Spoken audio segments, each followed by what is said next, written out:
Hello and welcome to whatever this is. One Storyteller, that's the one. I started to go into the other spiel, and that's not the right one to do here. We are in Return of the King.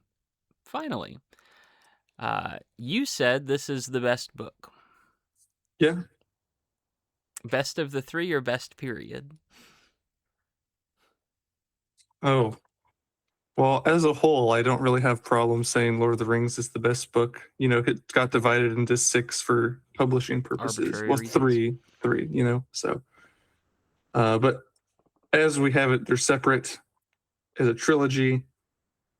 And, we couldn't be in Return of the King without the Fellowship or the Two Towers. But I just like seeing everything tied together. And it does it Fair very enough. well. Yeah. I will hold you to that and hope that it is not disappointing. This is the first time we see the Pelennor Fields, is Return of the King Chapter 1. Hmm. And it hasn't tied everything together yet, so I'm waiting in eager suspense. That's so nefarious of you. You're welcome. I'm So basically, plot summary of chapter 1, which is Minas Tirith, of book 5, which is book 3. Uh, Pippin and Gandalf are hanging out in Minas Tirith, or they arrive at Minas Tirith, and Pippin does a bunch of stuff. And it's like a day in the life of Pippin as he wanders around this ancient, very cool city. yeah. Um, there are there are several things that are going on that are being set up for the future, but basically it's a little story trailer that says, "Hey, there's a lot of bad stuff that's going to happen in this book." I feel like is the main thrust of what's coming. Sure. Yeah. War is coming. Yeah. Yeah, we meet a lovely guy named Denethor. He's our He's favorite. going to be interesting to talk about. He's my favorite character. That's not even Bah. true. I really like his kid though. both, both of his sons are really cool for their own separate reasons, but Denethor is curious, and I also have some questions on the adaptation of this into the film because they do change a couple of things, and it seems fairly significant. But at the same Yeah. time, Yeah. it's not very significant at all, is what I would argue. So I Mhm. don't know. I have yet to read future chapters, so maybe that changes along the way. But at the Right. present moment, seems like it's not that much of an issue, but we'll get there. Do you have any opening thoughts on Minas Tirith, or how do you feel about the chapter as a whole, as an introduction? Yeah. Well, that's just what it is, right? Is an introduction, first page, at least in my book. If if it's not the first page, it's going to be the second page of the chapter. Gandalf says, "War is kindled," which is kind of the whole point of the first part of the book. Is everything they've done up to this point is sort of small potatoes compared to what's about to happen. They're going to fight Sauron, and if Minas Tirith falls, if Gondor falls, then the hope of the West falls.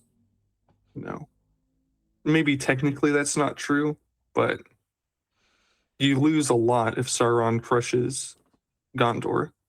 Even though, even in this chapter, you see Gondor is pretty flawed. It's interesting.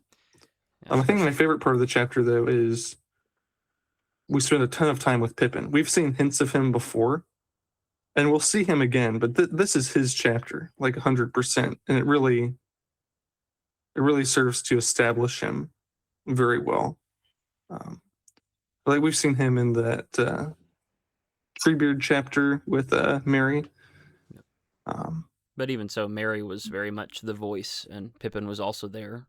I think so. Yeah, Pippin has perennially been also there, so it's neat focusing on him. Yeah.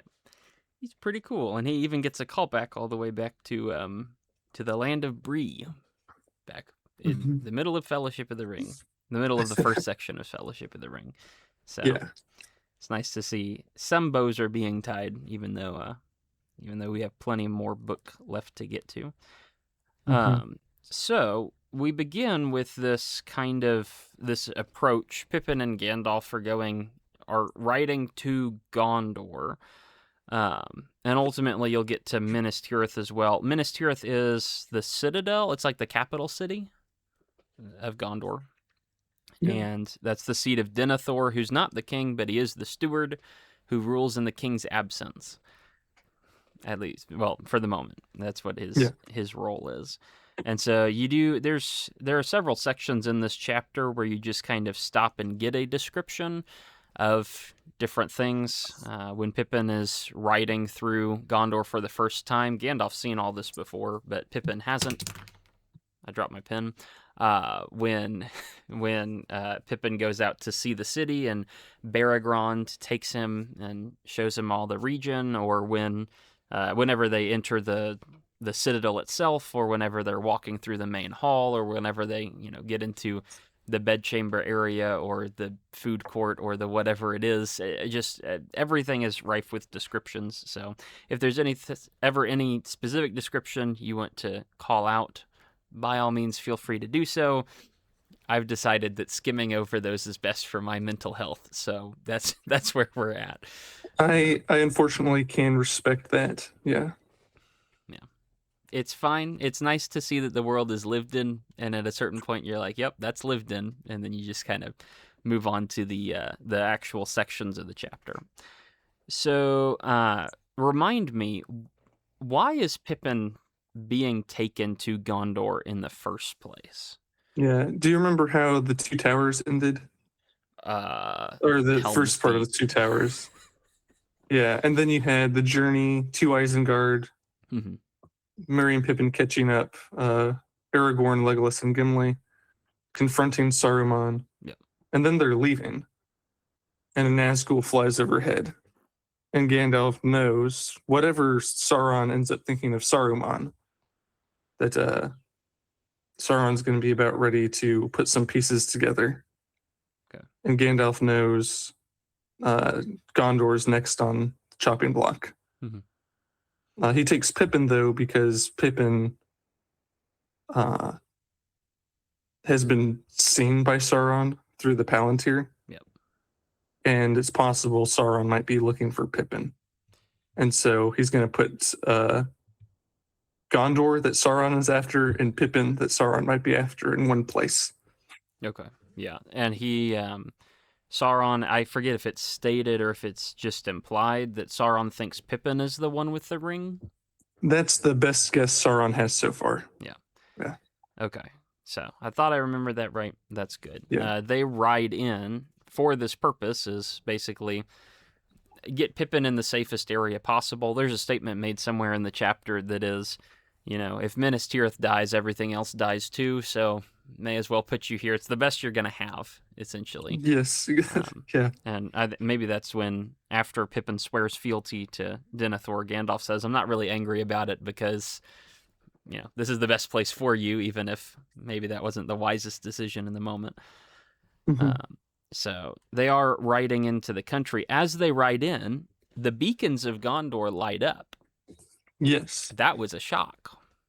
I was not expecting that. Pretty so different early. order in the movies, right? It is a fairly different order in terms of actions that happen, but intentions being shown and like the thought behind the actions happening seems pretty similar. I think we'll get to that later on in the chapter, with around the character of Denethor especially. Yeah, Denethor's interesting to talk about. He is very curious. So just a little note, this is different in the adaptation. The Gondor beacons are a signal that Gondor needs help. Yeah.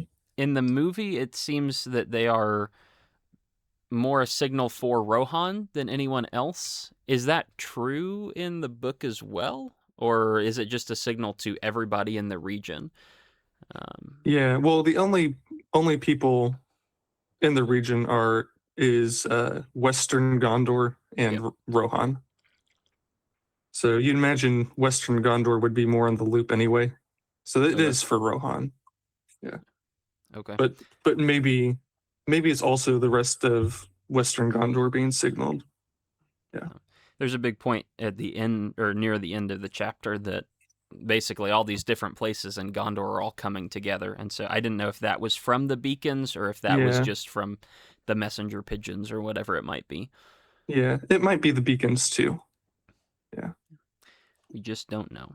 Okay, so the basically Gondor is confessing that it needs help, and we'll find out a little bit more about that later on. Um, Various points in the approach, Gandalf is kind of stopped by some Gondorians. Um, there's one instance of this at the exterior, the Pelennor Wall is what it's called, yeah, which I assume is some kind of defensive fortification built around the plain outside of Minas Tirith. Is that how that works? yeah. Like a really long border. Um, Not like a very impressive wall necessarily, but something that can be defended along certain key points there. Yeah. Cool. They are shoring it up. They've built everything except this last little section, which is the section by Rohan. So the section least necessary, but you still want to have your wall actually be a wall. And so Yeah. they're finishing that up as Gandalf goes through, and um, a bit of a conversation happens there. Yes. Couple foreshadows. Number one, Pippin being a bit impulsive, a little bit, and that's going to be brought up and dealt with several times over in the chapter. The other thing is Gandalf and Gandalf's reputation Yeah. is yet again called into question because everywhere it seems to be the same old assertion we've heard a couple times that everywhere he goes, problems happen. And Gandalf says, well, I just go where the problems are to fix them, but also everywhere he goes, the problems do still happen. So both sides are kind of true on that. Yeah. Um, is there anything of note in this particular interaction that is unique? Because I feel like we had very much the same conversation back in Rohan. Yeah. It seems like there's less suspicion of Gandalf, even though it's like somewhat similar. So that's noteworthy. Okay. In Gondor as opposed to Rohan? Yeah. Yeah. Yeah. Where do you see that, or where do you get that from? Well, in this initial interaction, Denethor is certainly he ends up being a lot more suspicious than Theoden, Yeah. But for the common people, seems like they're more on board with Gandalf than the common man in Rohan. Okay. I can buy that. He is suspected of ill intentions or at least ill news, but that's Mm-hmm. okay. That's going to happen. And as you see throughout the chapter, Gondor is very much set for war, especially Minas Tirith.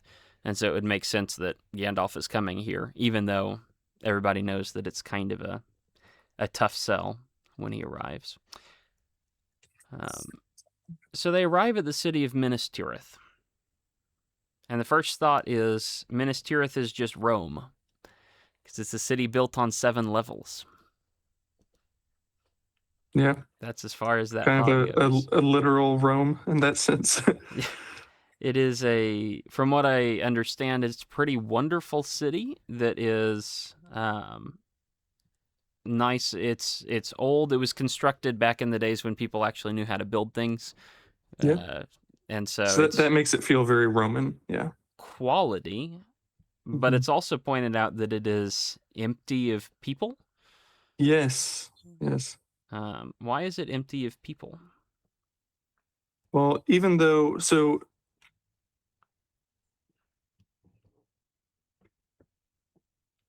Well, let me talk a little bit about the first thing you said. Sure. Um, the Rohirrim have nothing like this. Maybe the elves have some sort of things like this, but the great kingdoms of the elves have been washed away in the sea by this point. So you have smaller enclaves like in Rivendell, or enclaves rather, and Lorien, right? Yeah. It's nothing like what men have down here in Gondor. But that's a very Roman thing, but specifically a Roman colonization of Britain thing that Tolkien's drawing on. Hmm. because the Romans weren't able to push very far north into Britain. Yeah. And so in some of those earlier Arthurian legends and things, there's this theme of civilization being in the south. It's particularly like those grand, safe walls and that sort of thing. Huh. So I think that's interesting. More within the scope of the narrative itself, Osgiliath was the capital when Gondor had dominion over basically the Black Gate and what's now Minas Morgul. Yep. So they've lost a lot. And Osgiliath, the capital, is now in ruins and has been for hundreds of years. And so Minas Tirith is like the next best city they got, but it's also become a wartime city. And so, and particularly now that they know what Gandalf knows, that Sauron's about to strike, even the little citizenry they had has evacuated to other places. Yeah. So it's interesting. The only part of Gondor we really see is really grand, but it's hollow. Yeah. It is a city with two faces. It looks one way, and then on the outside it looks one way, and then on the inside it's something very different. So I think that's a cool reflection on Denethor as its leader. Yeah. Oh, yes, it is. Very much what that guy looks like, and just a couple other places in the chapter. The feel of Gondor is something that it should be good from every available metric, but then everything we read about it is like kind of terrible, and it makes me uncomfortable with the idea of being in that kind of city. Sure. And so I think that's what Tolkien is going for, and he gets his point across. Yeah. At least from my reading of it. So there's an interesting adaptation difference. Mm-hmm. You know, in the movie, Gondor rises out of these flat, barren brown fields, which is fine. But it's interesting, like, there's tons of settlements and stuff on the plain of Pelennor. Okay. Which is like part of the reason there's like a wall, you know? Yeah. The Pelennor Wall. So there's tons of farmlands around there, orchards and things like that. And there's a lengthy description about that. Mm-hmm.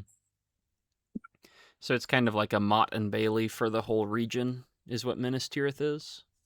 I think that's the right type of castle. Yeah, but you know, much more big and cathedral-esque. Yeah, but that's true. Yeah. Okay. Cool. I did not catch that, but that makes sense. It would probably help if I actually read the descriptions. You know, that would that can help. Yeah, I'll give you a pass, but yes, you are correct. It is curious. I would think the rotation from Osgiliath to Minas Tirith is curious from a geographic point of view as well, in terms of the actual power that you have, because Osgiliath is a city that's built on two sides of a river, and that is not defensible. No. that is not a good thing. And so when Gondor has power in the region, they're comfortable living in a city that can easily be attacked in some way, but when they lose that power, they've moved into a citadel that's built onto a mountain that is high up in the cliffs and difficult to attack. So that also reflects part of their mindset, or at least part of the mindset of being incapable or threatened or otherwise afraid of what's coming after them. So, yeah, absolutely. Even if that has been several hundred years in the universe, just kind of knowing that they shifted their locations is curious. As they get into the city, one note before we dive into the Denethor section, on my copy it's page 10, so whatever that is for you. There's a mention that Faramir is, as they came out of the shadow to the seventh gate and the warm sun that shone down beyond the river, as Frodo walked in the glades of Ithilien, glowed here on the whatever. Gandalf gets down off his horse, and then they move into the area proper. Ithilien, is that where Faramir is? Yes, that's right. Okay, so this is still happening a couple of days, I guess, before the whole Shelob thing where we ended Yeah. Two Towers. Hmm. So it's been Denethor will make the point. It's been 13 days since Boromir died, Yeah. which is kind of crazy for Fellowship of the Ring to take, 6 or 9 months or whatever it is, and then Yeah. Two Yeah. Towers is 2 weeks, not even 2 weeks. I guess with Frodo's section, it's technically like 15 days, but that's crazy. Yeah. So very interesting in terms of the timeline. How long because Return of the King doesn't take that much longer No, in terms of it's day count. no. At least the first part of the book and before after they win, spoilers, we have broader Did you know the strokes. King returns, by the way? Yeah. Crazy, Oh, right? oh, oh! I was supposed to say this earlier. Didn't Tolkien want to call this like the War of the Ring Yeah, yeah. instead? Yeah, so it makes sense that the whole book is about war. Anyway, Hmm. sorry. Back Well, to what you're the saying. first one is, yeah. Yeah. But what was I saying is the first part of the book, it might be less. I think it's like 1 week, if that. Okay. And then you have after they win, like covering more time. Yeah, Like because they they have to stayed a make a couple return months here. journey.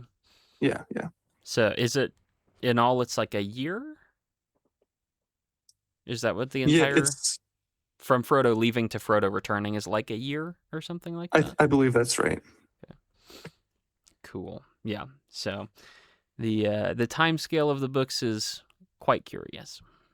Yeah, but it checks out, but it does feel a little fast. Mm-hmm. But it's not these grand, you know, uh grand wars. It's more No. series of battles, right? The That checks out. 100-Year War was for indecisive people. That's That's right. what we learn, apparently. Be more like Sauron. Yeah, just either win or lose, but do it quick. Right? Do it within your lifetime. So that's maybe not the lesson we should be learning, but maybe it is. So, No, no. any other thought before we get into Denethor? You skipped over these, so I won't spend too much time. But even though it's empty, you get a sense of how grand and mighty Gondor was, and even how they have a certain degree of that here. Um, Being able to build civilization, defenses, and beautiful architecture is a sign of power and creativity, which, in contrast to Sauron and Saruman, they have predominantly been able to use for good. Right? Sauron is very creative and powerful, but he's totally evil with it. Yeah. So Gondor is the chief enemy because they're most like Sauron in power level, but not in how they're using it. Yeah. When is the because Minas Tirith was not built by current day Gondorians, it's built by Numenor, I assume. Yeah, so Gondor traces itself back to Numenor, but like pretty directly. Yeah. But it has been centuries, probably at least 1,000 years, if I remember correctly. Yeah. I cannot say. Rings of Power is an inaccurate guide. So Extremely, that's yes. my reference point, unfortunately. Um, Indeed. so I need to watch season 2 of that. It's so terrible. I must. Did Mm. they? So this all this building that you're talking about, is that from current day Gondor? Are they the ones who built all the little villages that are around? Well, yeah, you'd imagine the villages, but the great architecture Yeah. is from their ancestors at least centuries ago. Inherited and somewhat well maintained, as Somewhat, best it yes. can be, I guess, given the circumstance. But it is an unfortunate circumstance. Did you catch the tree? The Tree of Gondor. Yeah. I know that there's a tree in Gondor. Okay. Did you read about that section? I don't think so. Okay. Which section is it? It's when they're about to go talk Right to before Denethor. Denethor. Yeah. There's a fountain where the white tree had once grown. Did they Yeah. mention Yeah. the tree? In the court before Denethor's room, there's this bright pool Oh, with yeah, guards, and there's a dead tree there. yeah. Yeah. I read the It's like, lines right after it, but I missed the "there's a dead tree" part. mhm. So it's this very subtle of Tolkien. Did you know Gondor is dead? Yeah. A little bit. It's well, there's still the husk of it standing, but there's nothing on the inside. But that's something we're going to change because the book is about the return of the king, which, Exactly. fixes the whole Gondor thing. Massive spoiler. I kind of agree with Tolkien that was a big spoiler, but also it's a fair assumption, so I'm not that Yeah. offended Yeah. by it. So Denethor. Hmm. There are descriptions of Denethor as Gandalf goes to approach him, and then there Yeah. is how Denethor actually acts. I hate this Yes. guy. Firstly, he's trashy.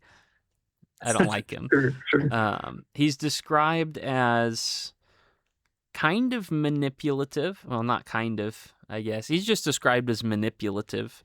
Um, Theoden is characterized as a kindly old man Yeah. by Gandalf, which is not entirely true.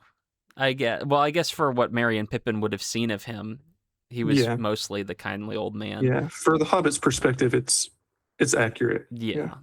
And so when Denethor is described as being this horrible manipulator who will use his own grief as a weapon to try and find things out from you, part of me wants to say, well, he can't be as bad as all that. And then the other part of me is like, no, he really is. And he's kind of he's just a bad guy. So you say Denethor is an interesting character to talk about. What strikes you about him? Yeah. What is so interesting about him? Yeah. Again, kind of like with Theoden and others, it would be unacceptable if they to approach Denethor like this, as Tolkien is doing, if he was a main character. Mhm. As it is, we're catching him in the middle of his arc as well, Yeah. and it's really interesting to contrast him with Theoden. Theoden, when we meet him, he is almost closed the doors to his story because he's letting himself be easily manipulated and led into despair. And Gandalf grabs him in the nick of time and says, "You're not done yet. There's still things you can do. Don't be hopeless. Don't give up love." But instead of being manipulated, you can't imagine Denethor being manipulated like that. Hmm. It turns out there is a little bit of manipulation going on, which he was too arrogant to notice. But you're right that he's more of a manipulator than a manipulatee. And one of the most interesting things, I'm kind of rambling here, but Denethor has not failed in his duty like Theoden has. Mm-hmm. And yeah, well, he hasn't. Well, I'm making little disagreement Yeah. motions over So here. so far as duty to his country and duty as a leader, he blows Theoden out of the water. Yes. Yeah, Yeah. that is true. There are a couple of lines like nobody's going to come and take the rule from me, which implies he Yes. is overstepping his bounds, or at least he Yes. would be if there was a king, I guess is the Exactly. point. So, Yes. So there's definitely a dark side and a pride to him yeah. that is not present with Theoden. Theoden has different flaws, Mhm. but it's just interesting that Denethor has kept on the straight and narrow overall, but he knows that and turns out to be a curse. Mhm. Yeah. Well, he has fulfilled the job, but there are several issues hinted at how he's Yes. fulfilling his job, Mhm. whereas Theoden just kind of gave up. But I mean, there's something to be said for not even trying when you know you're not going to do it, instead of trying and using bad things in order to fulfill what you're supposed to be doing. Neither of them is good. Neither of them is right. But you do have a Mhm. choice in which one you pursue. So they Yeah. are very different as kings of their respective lands, or leaders of their respective lands. Sure. Um, and it is curious to see that. Um, Denethor seems much more like a diplomat type guy, whereas Theoden is just a straightforward warrior, and so that's very much a personality difference. Mhm. Um, I I like the Rohan guys more and it's kind of a weird feeling because Theoden as like a straight up warrior, and just like things are either working or they're not, basically, and he's very upfront, and you know everything that's going on when you look at him. He seems very representative of his people, Yes. whereas when you read the Gondor people, especially like Baragond a little bit later on with Pippin, there's there's just a straightforward honor warrior personality to them, but then Denethor doesn't match that at all. He's a very conniving kind of person, and so it's curious that Denethor is the guy in charge, because you would think that that's not really the person who would rule. That's Um, interesting. so somewhat of a contrast there. They're just different people who are running very similar jobs. Mhm. Um, Denethor is uh, basically Gandalf says before Pippin gets in the room, don't do anything to attract his attention, because Yeah. you never know what he's going to get from you. And it turns out as they get in the room, that is exactly accurate. Um, there are a few things that do happen, but ultimately Denethor does abuse his quote unquote grief, I guess. Like, maybe it is real grief, but he's using that to pry information out of Pippin. And ultimately, at the end of it, Gandalf says, "Well, Denethor got a ton from you, but that was about as good as you were gonna do. So I guess that's better than it's better than it could have been, I suppose." Um, ex- I mean, you would have a better grasp on this, especially knowing the rest of the book Mm. better than I do. Explain, well, I guess explain as you see fit Denethor to me, because when I read when I read Denethor, I had to just stop reading for a little bit and ask the question, like, what am I supposed to think about this guy? Because he Mm. seems very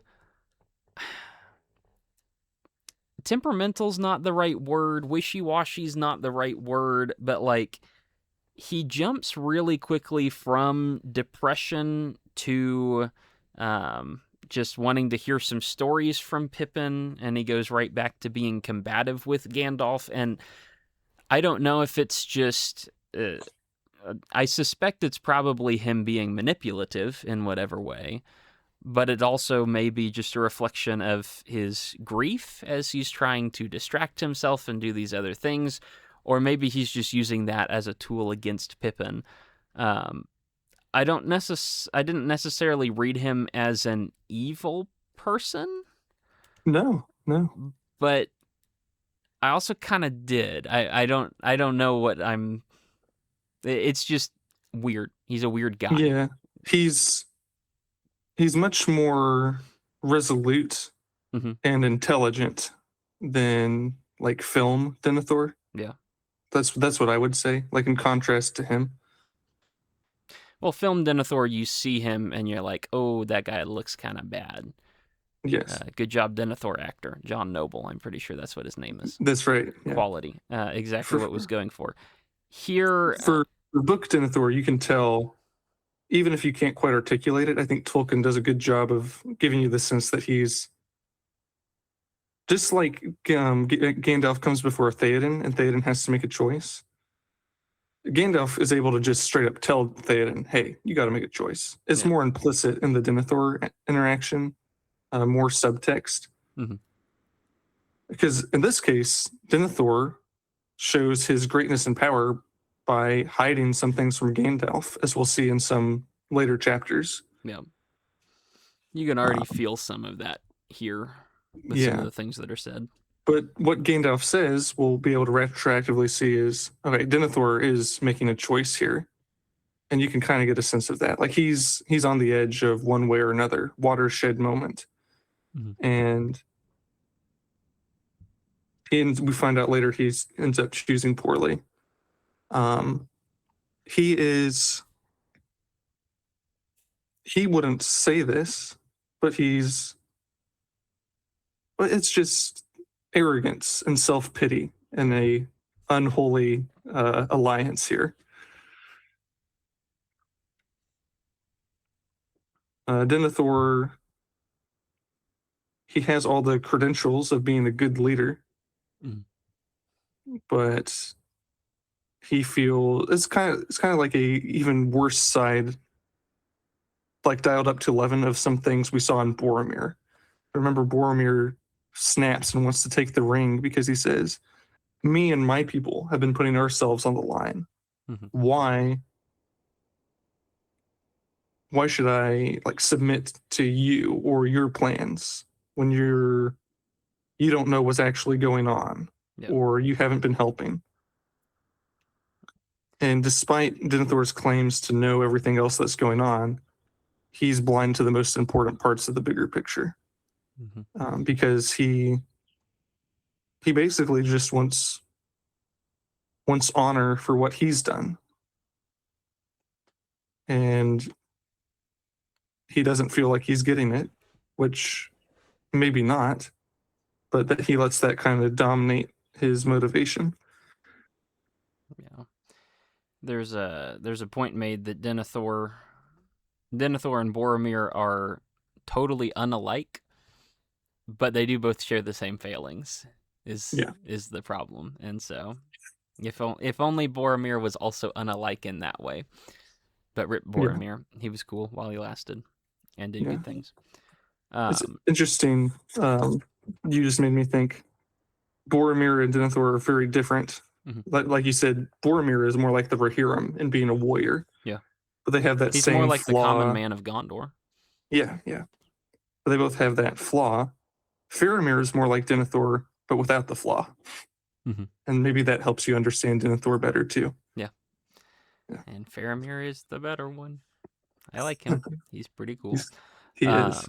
There is one of the seeming inconsistencies with his character, and maybe it's just a man on the edge of mental break, is he says that he just doesn't really care about all the bad things that are happening to Gondor.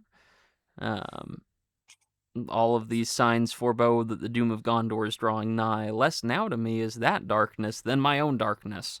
My son has died. Tell me that Yeah. story. And then immediately he would rather hear about Boromir than he would actually listen to Gandalf and address the problems of the nation.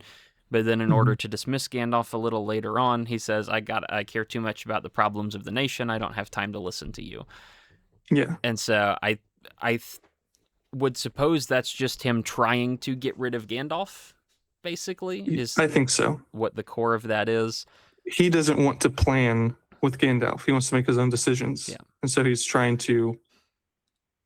using grief as a cloak, right Yeah. at the gate is I'm too sad. Yeah. But probably not really. No. For you to be able to do this, he is everyone grieves in his own way, and some of those ways are bad. And this is one of those bad ways, I think. Yeah. He's just manipulating and doing whatever it is that he wants to. Gandalf's whole intention in this whole conversation is to come to Denethor to offer advice, but Denethor doesn't want it, and so there's a little bit of a struggle of wills, as it were, as they just kind of look at each other, and Pippin has this insight into Denethor. Looks at the moment, he looks very wizardly, even more wizardly than Gandalf does, and he looks regal and impressive from a human point of view, and yet at the same time, Pippin is aware that Gandalf is a lot better and a lot older and thus a lot wiser and more experienced in all these things.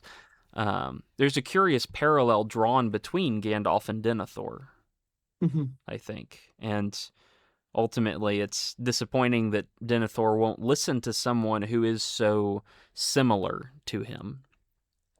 And Gandalf spends most of this chapter just being irritated about it, which is a fair point. I don't know what else he would do. There's that. What else do you see in this interaction, or is there anything else particularly to highlight? Not until after they leave. Okay, right at the end, Denethor brings up, just kind of randomly, he's like, well, something, the lost seeing stones, which is a really weird reference to pull out of left field if you have nothing to base that on. So I think you've said previously, in the book, is it explicit that Denethor has one of the seeing stones, or is that just an implication? Well, later it will be very, very clear. Yeah, because it's pretty clear from this chapter that he does. The man is. Well, I would like retrospectively, it's like pretty obvious. Mm-hmm. But as it is, it's just kind of another weird thing. He says, the Lords of Gondor lost all their seeing stones, but we still are good at telling what's going on. Yeah. Well, it's just like one of those stupid sorts of lies where how am I trying to say this? Like sometimes people will lie in such a way where like they're knocking on the door of the truth to just kind of like saying, yeah, you can't tell what I'm actually saying. Yeah. It feels like that. Yeah. He wants the reputation of just knowing things and being an intelligent guy, but at the same time, maybe his better nature is calling to him to admit it's also something. Kind of nefarious because Faramir and Boromir, both of them never lie. Yeah. Boromir kind of comes close to that, or you could argue even does that toward his darker moments.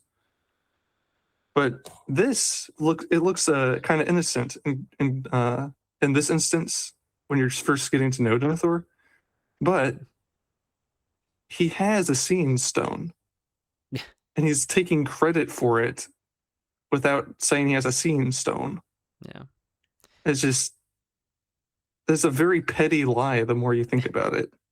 And like knowing that he has it, it's like, okay, Denethor's a lot worse than he first appears. Yeah. So I suppose that does work in the retrospective if that's talked about more later on. There is a reference later on in this chapter as Beregond, what is his name? Beregond is talking to Pippin, and he says, Denethor is well known for sitting in a tower by himself and being able to kind of predict the future, and some even say to reach into Sauron's mind and to struggle with him as an enemy. To which we say, well, doesn't that sound really familiar to what Saruman was doing? And yes. So I wouldn't even say it's that hidden. I feel like it's fairly obvious what's being said there. Yeah, it also does help. By the time Beregond speaks up, it's like, yeah. Because I know we've mentioned that in previous books, and so that doesn't hurt at all. But something is very strongly being hinted at. There's something wrong with Denethor. He has his own information sources, and then you hear these weird things, and you're like, that seems kind of suspect. But he would rather waste his time for an hour listening to Pippin and ignore Gandalf and do his own thing than he would do anything else. So in the midst of this, Pippin pledged himself to Denethor, and now he's like a guard of the Citadel and whatnot. So he will have an official occupation, and the rest of the chapter is him basically having an introductory session with like, where is Stefan Gondor? Where do you go for food?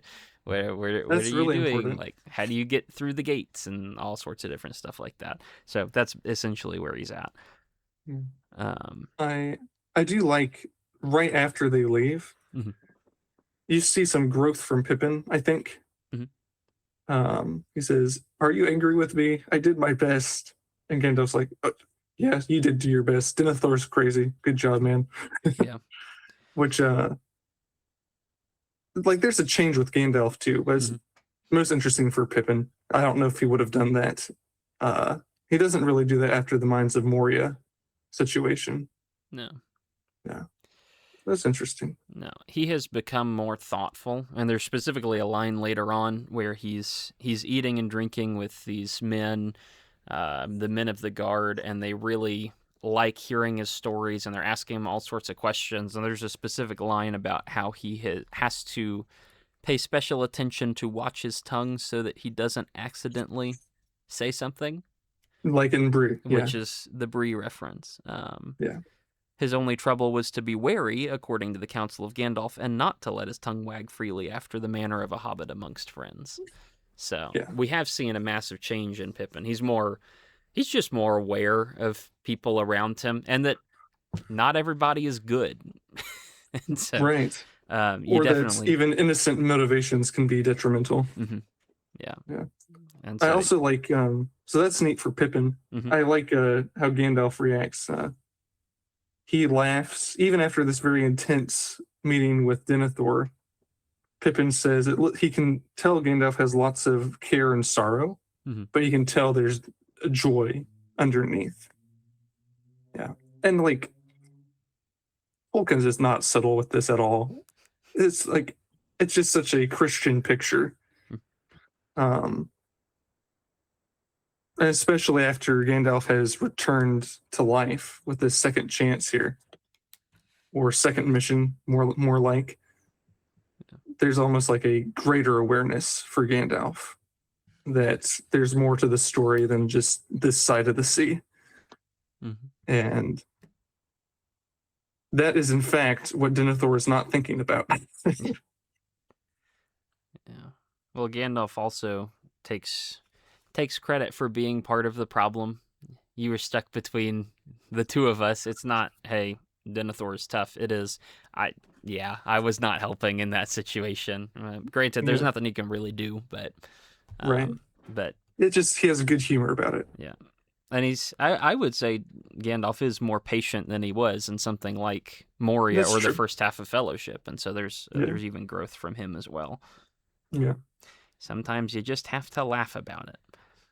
Despite right. Pippin doing his best, Gandalf does say, basically, Denethor knows that Aragorn exists. Yeah, Not in so many words, but he knows that somebody was in charge of the group that wasn't Boromir, and I wasn't around at that point. So, like, there's somebody great who's kind of coming this direction, and um, so there's going to be problems for Denethor later on. Gandalf also says, ultimately, I am all right with you having sworn fealty to him. Um, maybe maybe that wasn't the best idea, but also something about how uh, cold counsel doesn't really help. Like, at least it was heartfelt, and that's about as good as you're going to do. And yeah. so even though he wouldn't have done it, and in the film he kind of gets on Pippin about it at least a little bit, but here it's not so much that. It's just, well, okay, that's how it goes. And he's Mhm. not lackadaisical, but much more willing to roll with the punches, as it were. Yeah. That it is. I think that's a sign of growth too for Mm-hmm. Pippin, even though it is kind of a reckless Yep. in a way. Is he's trying to honor Boromir's sacrifice Yep. and pledging. Well, it is beautiful. I think Pippin must have been thinking about this. Maybe not. But Boromir's whole thing is, I want people to defend my city, and to Mm-hmm. honor Boromir, he pledges himself to defend the city. You know. Yeah. What good is he gonna do? Not much. but that's okay. Well, he ends up saving Well, his brother's life. he's going to do a lot more than than it would appear. Yeah. Is what that is. But that is good. Oh, I guess that is a fair point. So Mm. the memory of Boromir does indeed live on. I feel like this is the moment to speak a little bit on the adaptation, because the scene with Denethor is the set very much is very much true to the book. The characterization is not exactly. Denethor is a little bit more. He's simplified to be obliquely just kind of scummy and bad, Yeah.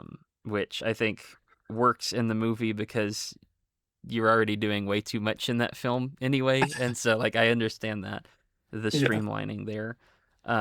Do you have do you have do you like or hate the adaptation of this moment, or just kind of the entrance into Minas Tirith with the beacons thing and the because all sorts of stuff is So, happening right here. sure. Well, you're right. In a film like that, you don't have time to go as in depth as Tolkien does, right? Yeah. But there are a couple choices they make that does simplify things. But I think you could have made Denethor more complex Mm-hmm. without hurting the story or time. Like having Denethor so stubborn that he doesn't light the beacons for help Yeah. is like a pretty damaging thing. Mm-hmm. And it's all constructed there in the film, you know. So that at least I sort of take issue with. That was an interesting noise I just made. It really was.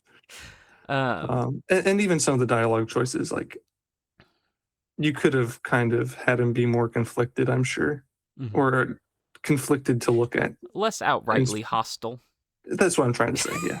Yeah. He comes across as maybe not like, well, maybe he does come across as aggressive. I haven't seen the movie in a while, so I would have to go back and watch it again. But yeah, he is not having it. In the book, he's not going to listen to Gandalf, but he basically says that by just saying, "Oh, I'm sorry, I don't have time to listen to you right now.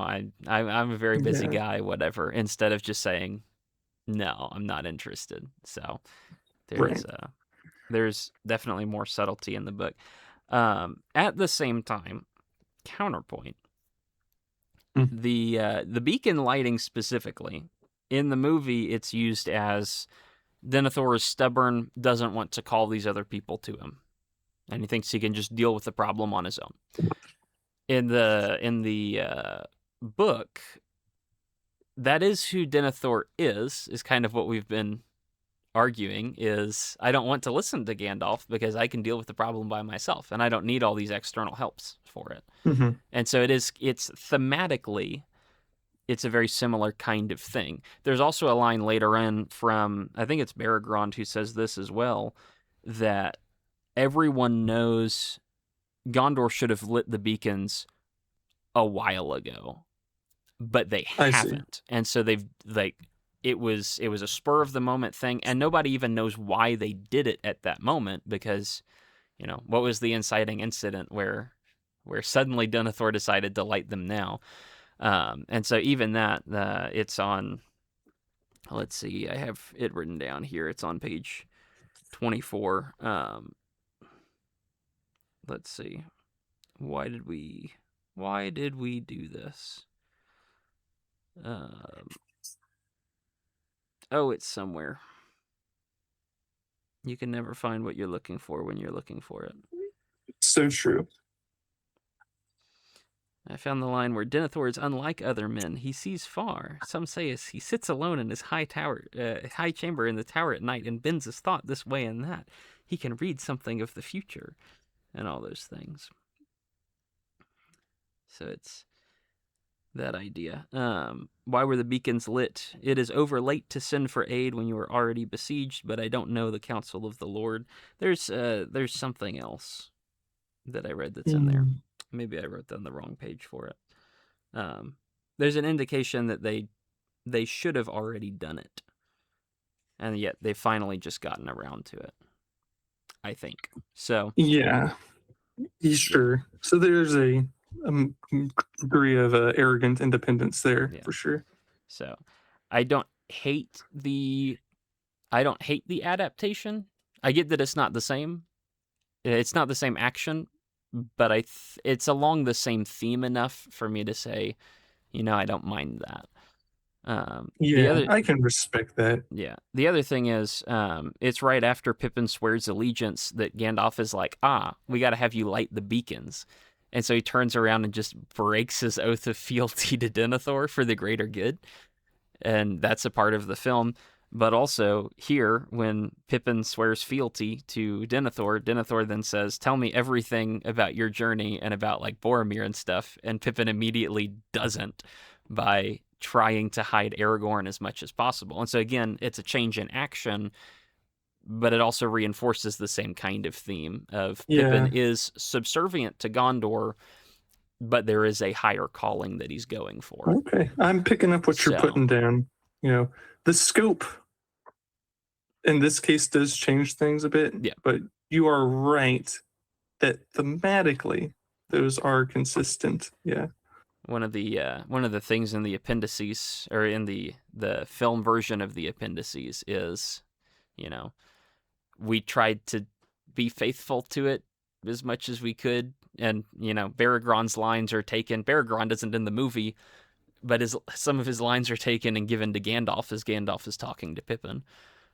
A couple of the phrases that he says, and so it is on theme. It's not exactly right, but I respect the attempt to at least keep the core of the characters, even if some of the subtlety is lost and some of those other things as well.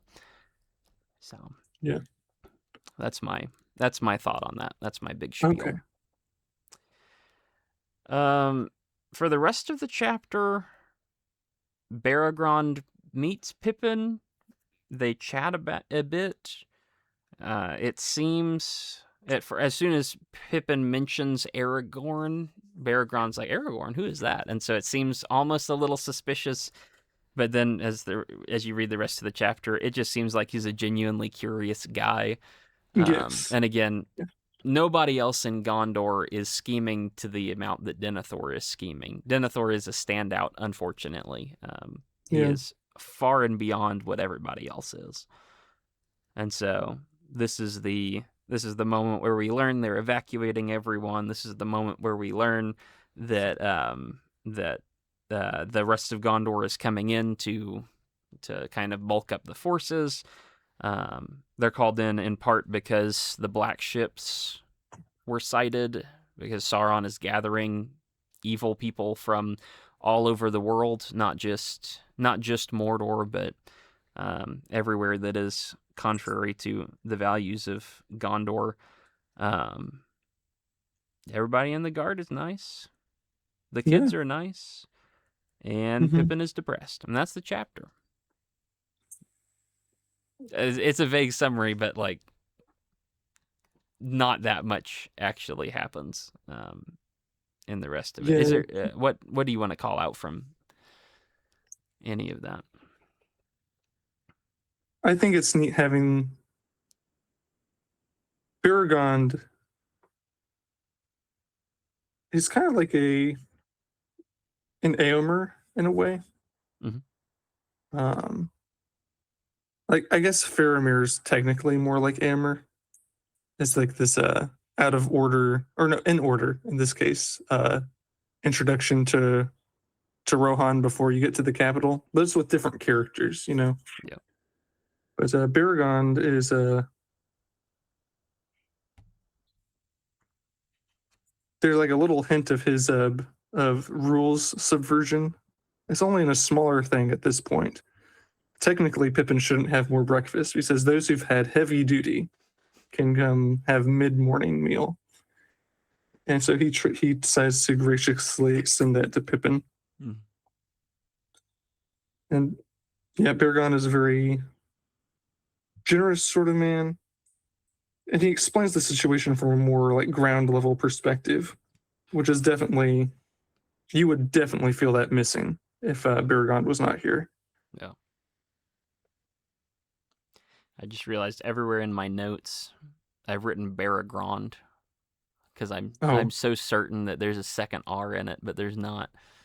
So you're right. Baragond. Yeah. Whoops. Oh well. Yeah. I'm trying Much to more normal. double check other important things. There is He explains like why the city is empty mhm, and that standing at the rim and the breach mentality that the men of Gondor have. yeah. Even in that, when he says there is still hope, he talks about how, like, even if Minas Tirith is defeated, well, we have several other holds, and we have emergency exits and all that kind of stuff. Mm, Um, even though that is true, um, it's striking that he didn't mention there was a hope of actually winning. He just mentioned there was a hope of not losing as fast or not losing completely. right, And because so, later he says, like, if Gondor falls, everything will fall. You know? yeah. So even though he is more optimistic um, than someone like Denethor is, the optimism in Gondor is not high. Like, there's a limit to how much good you can think is going to come. He is also Baragond is pretty similar to Faramir. I feel like he says about Faramir, who would expect that a captain would be able to read and know the legends and all these different things. But then Baragond is also interested in all those things, and he's asking about that and such Yeah, like yeah, that. So Faramir is very much a captain for the common man, and he's the ideal of what the normal Gondor guy can be. And yeah. then, well, yet While another, being as learned and intelligent as Denethor. yeah, and being in charge, Yeah. right? Because he has the authority, but he is one of the men, and so there's a familiarity and a kinship there. I like that there's this sense of a Black Rider and Nazgul up in the sky Mm-hmm. beyond their ability to see it. And that withers their hope, even though they're in a great walled city. Yeah. Um, and then Pippin and Baragon notice in Tolkien fashion, wait, the sun is still shining. The wind is still blowing. We're not going to give up yet. And Pippin says it. He's the first one to take courage. As my heart will not yet despair, Gandalf fell and returned with us. We may stand, if only on one leg, or at least be left still upon our knees, which is just baller. And I like how he's looking. It's like a resurrection hope, literally. He's like, Yeah. if Gandalf was dead and came back, we can pull through this. The tree can come back to life. Yeah. Perhaps. That might be a secret.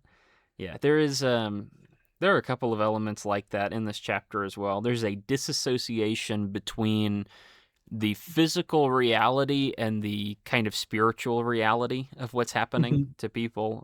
One is they hear the fell beast or whatever it is, and the statement is the night has come.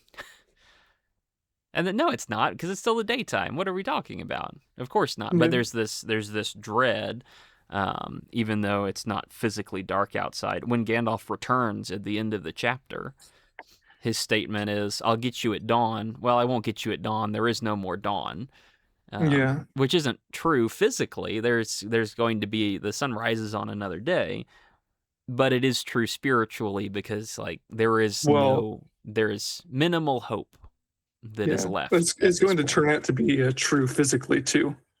Because remember that smog coming out of Mordor? Yeah. Yeah. Well, it will eventually get there, but Yeah. or is I it think that within that I very think that day? might be what Gandalf is referring to. Well, But perhaps, not to perhaps. steal your Yeah, point. I think that's still true. that Um, could also be. I'll have to check my timeline when we get there in 2 chapters, 3 chapters, whenever the next Pippin chapter is. yeah. Who knows? 3 chapters. I think it's chapter 4. Yeah. But it's Yeah, it's easier to remember the darkness isn't invincible when it's day out. Mhm. And the trick is for these people to remember it even when Sauron's darkness is everywhere. Yep. Because the darkness is real, but it's just, and Sam's going to observe this later in the book. It's just a like a cloak between them and the stars, right? It's even though you can't see the light beyond, like you know it's still there. Yeah. I think that's a really beautiful picture. It is a manufactured darkness. It Yeah, doesn't like it does exist, but it doesn't really exist. It's not the ultimate thing that exists, even though it is real. exactly. Exactly. Well, anything else in this chapter? Yeah, we end, like you say, it's kind of a roller coaster of ups and downs throughout the chapter.